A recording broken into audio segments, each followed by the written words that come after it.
Dear students, good morning. आज हम जो टॉपिक कर रहे हैं वो है introduction to power point.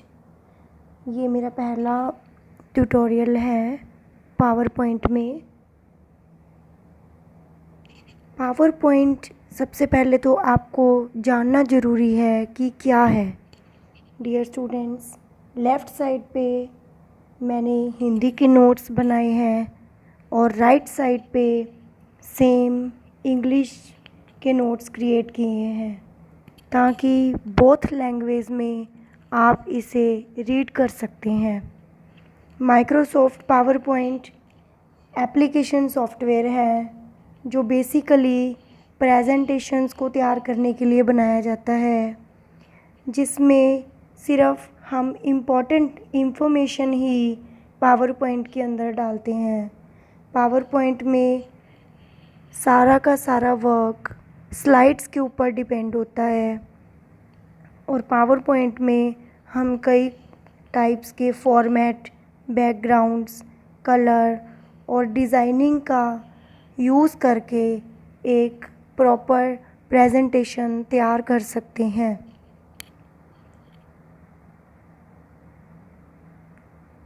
Next step आता है पावर पॉइंट को हम स्टार्ट कैसे करें। तो सबसे पहले हम स्टार्ट बटन पे क्लिक करते हैं, click the start button. Second step में प्रोग्राम्स में जाते हैं, थर्ड माइक्रोसॉफ्ट ऑफिस में जाते हैं and fourth is click on Microsoft PowerPoint 2010। Dear students, अभी हम 2010 वर्ज़न कर रहे हैं ऑफिस का। ऑफिस में माइक्रोसॉफ्ट का 2007 वर्ज़न भी है, 2003 वर्ज़न भी है। देखिए, बेसिकली हमने क्या बनाना है, एक सॉफ्टवेयर प्रेजेंटेशन बनानी है। उसके लिए ये डिपेंड नहीं कर रहा कि आप कौन सा वर्ज़न यूज़ कर रहे हो, बस ये डिफरेंस है कि 2003 के वर्ज़न में कुछ एडवांस फीचर नहीं है जो 2010 के वर्ज़न में एडवांस हो चुके हैं। प्लस जो विंडो है उसकी ग्राफिकली जो रिप्रेजेंटेशन है वो थोड़ी सी अलग हो गई है। लेकिन 2010 में भी एक ऐसा ऑप्शन है जिसको हम सेव करें, जिस तरह से हम सेव करेंगे तो वो 2003 में भी खुल सकता है और 2003 का जो प्रेजेंटेशन है वो 2010 में भी ओपन हो सकता है। ये मैं आपको आने वाली वीडियो में बताऊंगी। नेक्स्ट टॉपिक देखिए डियर स्टूडेंट्स, पावर पॉइंट की विंडो और पावर पॉइंट का एलिमेंट। इसके ऊपर क्वेश्चन भी आ जाता है कि what are the importants Microsoft PowerPoint elements. तो आप पहले सबसे पहले इसकी विंडो देखिए ये है फाइल टैब, जहाँ पर फाइल लिखा हुआ है। ये होम रिबन, ये जो एरिया है ये होम रिबन एरिया है, दिस वन। यहाँ पर ये छोटे छोटे टूल बार्स दिखाई दिए गए हैं, ठीक है। ये सब शॉर्टकट्स हैं, लेकिन 2003 वर्ज़न में आपको सिर्फ ये ऊपर जो ये मेन्यू बार दिखाई दे रहे हैं, होम, इंसर्ट, डिज़ाइन, ट्रांजिशन, सिर्फ यही दिखाई देंगे। बट 2010 में इन सब के शॉर्टकट्स दिखाई दिए गए हैं रिबन बटन में। नेक्स्ट है आपका ऊपर ये देखिए टाइटल बार। टाइटल बार वो एरिया है जिसमें हम अपनी प्रेजेंटेशन को सेव करते हैं। Next slide area. Slide area में हम एक्चुअल अपनी स्लाइड्स को क्रिएट करते हैं, अपनी स्लाइड्स को और प्रेजेंटेशन को तैयार करते हैं। यहाँ पर इसकी बैकग्राउंड्स दे सकते हैं। ये हेल्प बटन है, आपको किसी भी फंक्शन के बारे में कोई भी क्वेरी होती है या कोई भी हम कुछ कन्फ्यूज़न होती है हमें, तो हम यहाँ इस बटन से सॉल्व करते हैं। डियर स्टूडेंट्स, ये देखिए ये है मेरा स्लाइड टैब। यहाँ से मुझे सारी स्लाइड्स की एक शॉर्ट स्क्रीन दिखाई देती है जहाँ पर नंबरिंग दी हुई है अभी फ़िलहाल यहाँ पर एक ही स्लाइड है, इसलिए सिर्फ एक ही स्लाइड शो हो रही है। नेक्स्ट है मेरा क्विक एक्सेस टूल बार। यहाँ से मेरी स्लाइड्स के रिगार्डिंग कुछ क्विक टूल बार्स मिले हैं, जिनका यूज़ करके मैं अपनी प्रेजेंटेशन को बेस्ट बना सकती हूँ। जैसे कि कंट्रोल, कॉपी, पेस्ट, कुछ क्विक टूल बार जिनका यूज़ करके मैं अपनी प्रेजेंटेशन को फास्ट भी बना सकती हूँ और बिल्कुल इफ़ेक्टिव भी बना सकती हूँ और अट्रैक्टिव भी बना सकती हूँ। ये जो नीचे वाला एरिया दिखाई दे रहा है, दिस इज़ नोट्स सेक्शन। अगर आप अपनी स्लाइड के बारे में कुछ नोट्स लिखना चाहते हैं, कुछ एक्स्ट्रा इन्फॉर्मेशन डालना चाहते हैं, तो वो आपकी यहाँ नोट्स वाले पोर्शन में होगी। This is slide view. Basically यहाँ पे 4 व्यू होते हैं। First is slide normal view. ये जो पेज खुला हुआ है ये हमारा नॉर्मल व्यू में है, जिसमें हम वर्क करते हैं। स्लाइड सॉर्टर व्यू, जिसमें सारी की सारी स्लाइड एक सॉर्टर व्यू में आ जाती है। रीडिंग व्यू, ये जो थर्ड है रीडिंग व्यू। रीडिंग व्यू में स्लाइड आपकी रीडिंग व्यू में खुलती है, आप उसे रीड कर सकते हैं। And next is slide sorter view.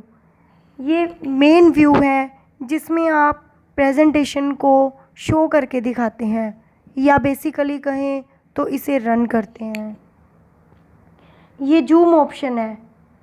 Zoom option से आप अपने पेज का साइज़ छोटा या बड़ा कर सकते हैं। जैसे अभी मैं ऑपरेट कर रही हूँ, ये मैंने यहाँ जूम को बड़ा किया है, अब मैं जूम को कम कर रही हूँ। तो इस तरह से ये हम कंप्यूटर की विंडो पे भी करेंगे। यहाँ पर मैंने एलिमेंट्स को डिटेल में डाला है। फर्स्ट है टाइटल बार। यह विंडो में सबसे ऊपर होता है, जिस पे हम टाइटल बार में हम प्रेजेंटेशन का नेम देते हैं। बेसिकली जिस नाम से हम सेव करते हैं टाइटल बार, उसी को ही प्रेजेंटेशन के नेम से दिखाता है। टाइटल बार के अंदर मिनिमाइज़, मैक्सिमाइज़ और रीस्टोर बटन होते हैं। सी दिस, ये मिनिमाइज़, मैक्सिमाइज़ और रीस्टोर, और ये क्लोज़ बटन है, जहाँ से हम अपने पावर पॉइंट को क्लोज़ करते हैं और मिनिमाइज़ कर सकते हैं। ये रिबन बटन है, जैसा कि मैंने पहले आपको बता ही दिया है। रिबन में 3 पार्ट्स होते हैं। टैब, ये जो आपको यहाँ टैब दिखाई दे रहे हैं, home, insert, design, transition. Groups, groups में आपके जैसे कि ये आपको दिखाई दे रहा है यहाँ पर बोल्ड, इटैलिक, अंडरलाइन, ये एक तरह का ग्रुप है, फ़ॉन्ट ग्रुप है। फ़ॉन्ट ग्रुप के अंदर आपको फ़ॉन्ट से रिलेटेड फंक्शंस मिलेंगे। ये पैराग्राफ है, सी दिस, ये ग्रुप 2, जहाँ पे आपको पैराग्राफ से रिलेटेड फंक्शंस मिलेंगे। ये ड्राइंग एरिया है, जहाँ पर आपको ड्राइंग से रिलेटेड ऑप्शंस मिलेंगे और टूल्स मिलेंगे। नेक्स्ट,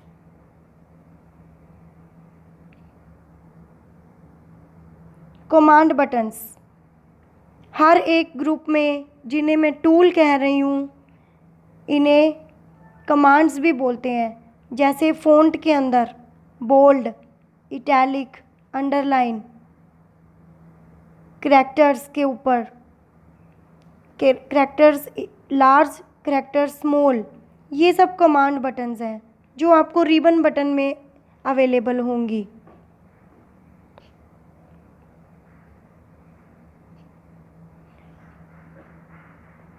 नेक्स्ट, ये सभी एलिमेंट्स हैं। फाइल बटन, जहाँ पे आपको new, open, save, save as, print and close command buttons मिलेंगे। क्विक एक्सेस टूल बार में अंडू, रीडू। स्टेटस बार में आपको MS पावर पॉइंट के स्टेटस का पता चलेगा, जिसमें आपको आपके वर्तमान पेज में कितने नंबर्स हैं, कितने सेक्शंस हैं, आपने टोटल कितने डॉक्यूमेंट्स बनाए हैं उसके अंदर, उसमें आपके कितने करैक्टर्स हैं, ये सब आदि आपको वहाँ स्टेटस बार में शो होगा। जूम मैंने आपको अभी स्टार्टिंग में बता ही दिया है कि अपने पेज के ऊपर जूम को परसेंटेज के द्वारा भी इंक्रीज़ और कम कर सकते हैं और ड्रैग और ड्रॉप करके भी किया जा सकता है। इंग्लिश मीडियम में जूम एंड स्लाइड व्यूज़। आप मेरी इस स्लाइड्स को देखो और इसे अच्छे से रीड करो। नेक्स्ट वीडियो में हम अपने पावर पॉइंट की विंडो में काम करेंगे और मैं आपको प्रैक्टिकली सारा रन करके दिखाऊंगी। Thank you.